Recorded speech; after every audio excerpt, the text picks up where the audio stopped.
আজকে সেই কারণেই আজকে বাংলাদেশের গণতান্ত্রিক আন্দোলন প্রচন্ড রকমের ব্যাহত হয়েছে।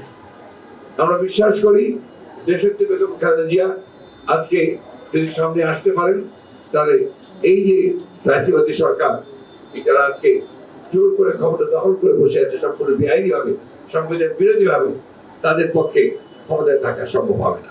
সিলন ফ্যামিলি ব্লেন্ডের কড়ালিকার আর সতেজ সাদের পারফেক্ট ব্লেন্ডে স্বপ্নেরা মেলুক টানা। আজকে দেশনেত্রী বেগম খালেদা জিয়া মৃত্যুর সঙ্গে প্রচারের যে প্রায় কিছুদিন পর থেকে হাসপাতালে আসতে হয়, এবার যে তিনি এসেছিলেন এটা আল্লাহর অশেষ রহমতে যে তাকে আমরা ফিরে পেয়েছি। তার ডাক্তারদের সঙ্গে কথা বলে আপনারা বুঝতে পারবেন যে তার ফিরে আসার কোনো সম্ভাবনা খুব কঠিন ছিল, যদি ঠিক সময়ের মধ্যে যদি ডাক্তার চিকিৎসাটুকু দিতে না হয়। এই একটা অবস্থার মধ্যে আমাদের চিকিৎসকরা বারবার বলেছেন যে তার চিকিৎসার জন্য বাইরে উন্নত জায়গায় প্রতিষ্ঠায় নেওয়া উচিত, কিন্তু সেই জায়গায় উন্নত কেন্দ্রে, চিকিৎসা কেন্দ্রে তাকে সরকার দিচ্ছে না। তাই নয়, সরকার পরিকল্পিতভাবে আদালতকে ব্যবহার করে, আদালতের কথা বলে সেখান থেকে তাকে বঞ্চিত করে।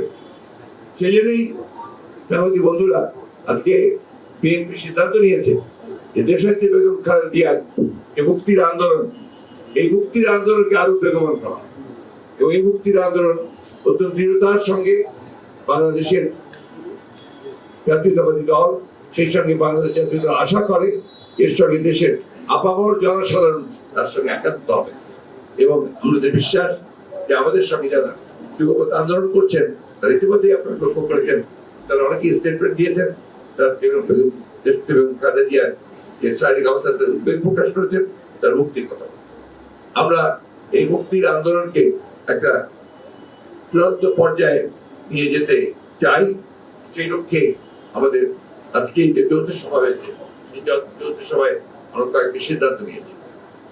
এই সিদ্ধান্তগুলোর মধ্যে আছে যে আগামী 29শে জুন শনিবার আমাদের নয়াপল্টন অফিসের সামনে সমাবেশ অনুষ্ঠিত হবে দেশনেত্রী বেগম খালেদা জিয়ার নিঃশর্ত মুক্তির দাবি। এটা হচ্ছে আপনার 29শে জুন। এরপরে আপনার বিকাল 3টায় অনুষ্ঠিত হবে। এরপরে হচ্ছে আপনার সারা দেশের মহানগরগুলোতে, সেখানে সোমবার, যেটা হচ্ছে 1 তারিখ 1 জুলাই, মহানগরগুলোতে এই সমাবেশ, সমাবেশ। এরপরে হচ্ছে 3 তারিখে সারা দেশের জেলা সদরগুলোতে তার মুক্তির দিবসে সমাবেশ। আমরা আশা করব যে আপনাদের মাধ্যমে সমগ্র জনগণের মধ্যে পৌঁছে যাবে এই প্রোগ্রাম, কর্মসূচি।